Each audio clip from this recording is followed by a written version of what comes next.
Hello, everyone, and welcome to the Masterpiece Lounge. I am your hostess, certified life coach, author, and speaker, Chrisnatha Derosier.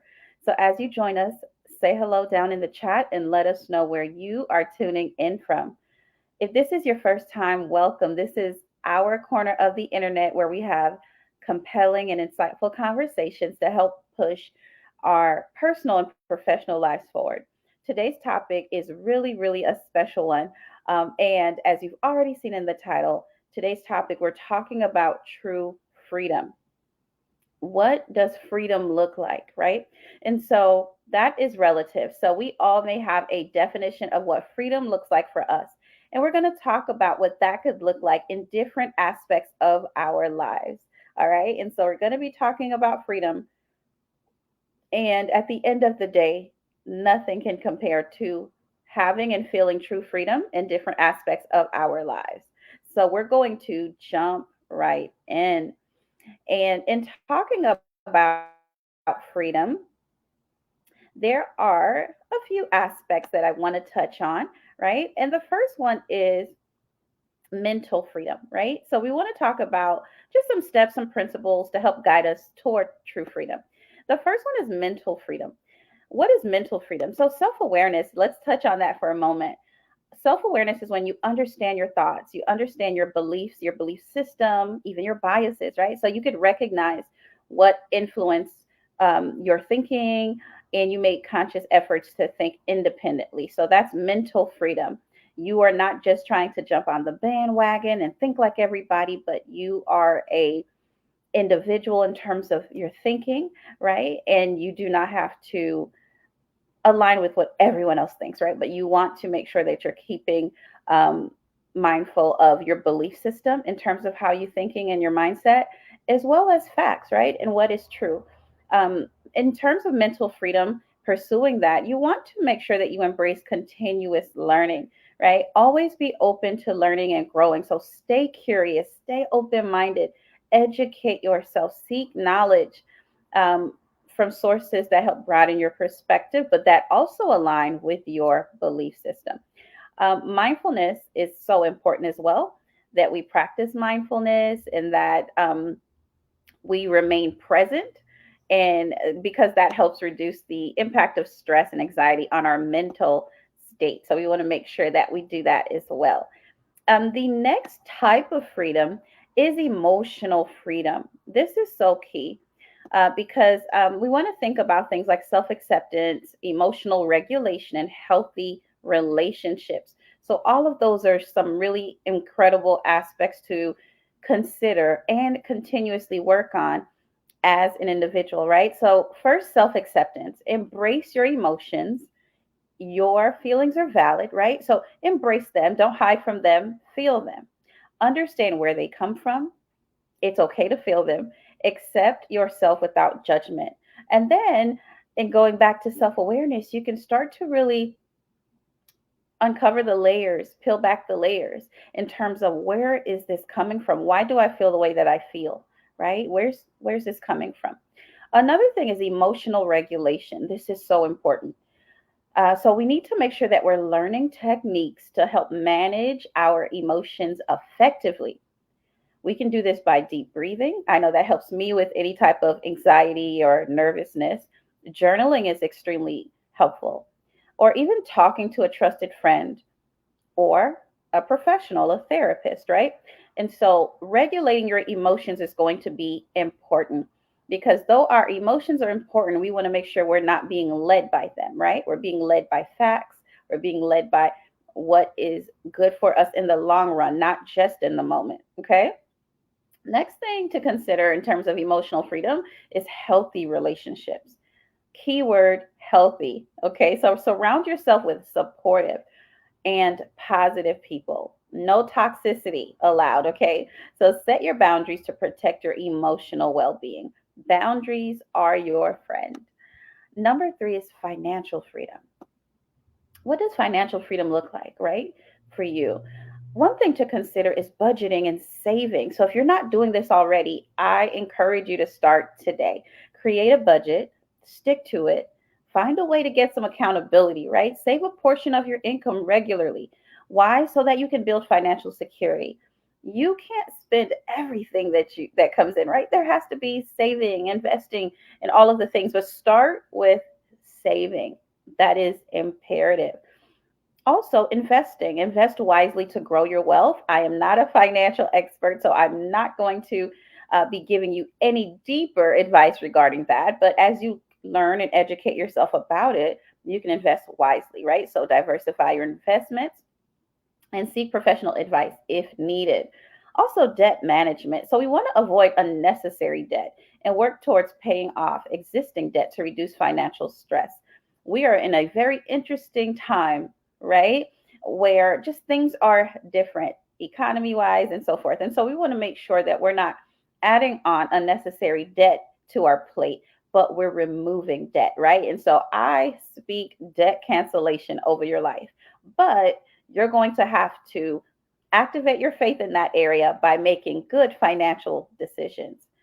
Another form of freedom is social freedom, right? What does that mean? So, authentic connection. So, I want you to build genuine relationships based on mutual respect, mutual trust, and avoid relationships that drain your energy. We are not signing up to partner with any type of energy vampires, okay? Now or ever. So don't get with or partner with anyone that wants to undermine your self worth. We are not doing that. We are better than that. We know who we are, right? And so we're not accepting that type of relationship partnership.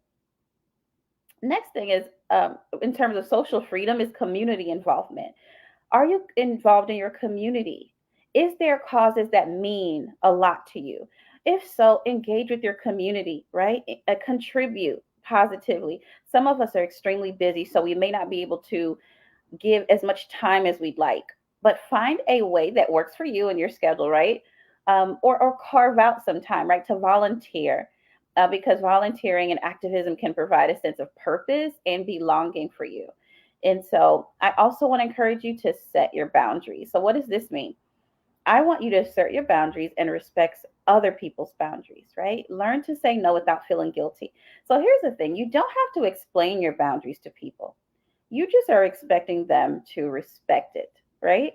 You don't have to explain, they don't have to agree. Your boundaries are for you, okay? And they are for you. Next type of freedom is spiritual freedom. What does this mean? Inner peace, right? Seeking inner peace through practices like meditation, prayer, spending time in nature. I, for one, I am a lover of Christ. And so inner peace for me is being sensitive to the guiding of the Holy Spirit, um, cultivating my prayer life, right? And so also a sense of purpose and meaning. So what does this mean? You can just discover your purpose or activate or operate in your purpose and what gives your life meaning. How are you purposeful right now in your life, in the space that you're in, right? So how can you be of purpose where you are? So I don't want you to consider it or think about it as something that you have to find, so to speak, but it's something that's being activated even now, not on some big stage, but how do you treat the people in your life now? How do you show up for people now? How do you encourage them now, right? How do you help to speak life into people now, where you are at work, at home, in your community, in your small group, right? How do you do that now? Not just waiting for all the lights and cameras, but how do you do that now? Because it's what you do in private is what will be displayed in public, okay? Engage in activities that align with your values and your passions. Also, spiritual freedom, part of that is letting go. This could sound easier said than done, but letting go is so amazing. So I want you to practice letting go of past grievances, regrets, fears. We're going to have to forgive some people, get that stuff off of us, some stuff from the past. Not that it's not valid and it didn't happen, but it no longer has to have a hold over your life, right? You can change your story. And so focus on the present and the future possibilities. Acknowledge what happened in the past, unpack it, but let's focus on the present and let's think about what the future holds for us. Personal growth. This is another amazing type of freedom, right? So personal growth can consist of goal setting, resilience, self-care, right? So I want you to set realistic and achievable goals for yourself. As we enter the second half of this year, I want you to work steadily towards your goals, celebrate small victories along the way. It doesn't have to be 10 things, it could be one thing, it could be two things, but work on it. Be diligent, be resilient. You will get challenges that come along the way, right? Don't get distracted, keep going, right? Because there's something on the other side, right? So keep going even as you're learning, keep going even though you may be afraid and nervous, just keep going. Resilience. I want you to develop resilience to bounce back from setbacks. Take the time you need to cry. Take the time you need to rest. Take the time you need to evaluate. But after you do that, you get up, you wash your face, and we get back in the game. So I want you to view challenges as opportunities for growth and learning. You are not built to break. You got this. Okay. Self care, prioritize self care in all aspects. I want y'all to get some sleep. Okay. Team no sleep was cool when I was 20. We're not doing that anymore, right? So prioritize self care in all aspects. Rest is a weapon. Rest is a weapon. Physical, emotional, mental, spiritual self care, all of it matters. Ensure that you are taking care of your health and your well being. You're resting, you're eating well, you're staying hydrated, you're minding your business, right? You're being kind, and you're setting your boundaries. Now, number 7 is really cool. I love this, freedom of expression. Freedom of expression. So, what does this mean? What does that look like? Authenticity. Be true to yourself and express your thoughts. What do you have to say? How do you feel? Now, there's a thin line between I'm just keeping it real and not being kind. Okay, be kind and be true to yourself and express your thoughts, ideas, and feelings honestly, but be respectful. We're not out here trying to hurt people's feelings. We're out here to be honest and genuine, okay, and authentic. So don't be afraid to stand out or be different. But kindness does go a long way. Also, with freedom of expression is creativity. I want to encourage you to engage in creative activities that allow you to express yourself. I'm not the best painter, but baby, if you give me a paintbrush, some paint, and a canvas, I really be out here thinking that I'm doing something, right? But it is so relieving. It's so peaceful. It is so like amazing when I just get to paint, even if I'm not doing a great job, but I'm expressing myself. It's relaxing. It's therapeutic for me. I love music.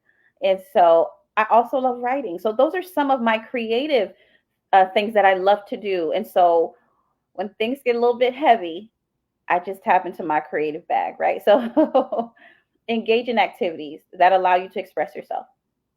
So, what are some creative activities that allow you to express yourself? This is important because creativity can be a powerful outlet for personal freedom. Personal freedom. It's amazing. Um, Also, number 8 is adaptability. Embrace change. I know that we're creatures of habit. I'm guilty of this too. Be open to change and be open and adaptable in the face of new circumstances. Right, flexibility can help you really navigate life's uncertainties with greater ease. I happen to have a bit of a type A personality personally. And so I like to have a schedule, a plan, go exactly as the plan says. But I know very well that that isn't realistic in terms of life. I can have a plan, right? Because we want to make sure that we're being proactive and intentional, but life happens sometimes. And so how can I be open to adapt to what's happening right now and the when my circumstances change? I have to be adaptable. I have to, right? So think about lifelong learning. Keep learning, keep evolving, embrace new skills. It's not too late. You're not too old, right? To learn something new, to do something differently. What are some hobbies that you used to like? What are some new hobbies you want to try? What are some experiences that you've dreamed about, but you've been a little nervous to really get into? You can still do it. Expand your horizons. And so these are just a few different elements and aspects of what freedom looks like in different aspects of our life. And I want to encourage you to really tap in, get excited about life, and embrace true freedom. And personally, I couldn't end this segment without just sharing and highlighting a little bit more about, for me, true freedom. Embrace the love of God. Invite Him into your heart if you haven't. That's true freedom. But there's so many different elements of our life where we can truly just embrace that freedom. And so expand your mind, be open. I'm excited about your journey. Let me know how you are doing. Again, let's connect on all social media platforms if we haven't already. I'm super excited to always hear about your progress. And let's stay connected. Thank you guys for tuning in today in the Masterpiece Lounge. We always have a great time here. And I will see you again very soon. And until then, be well. Take care.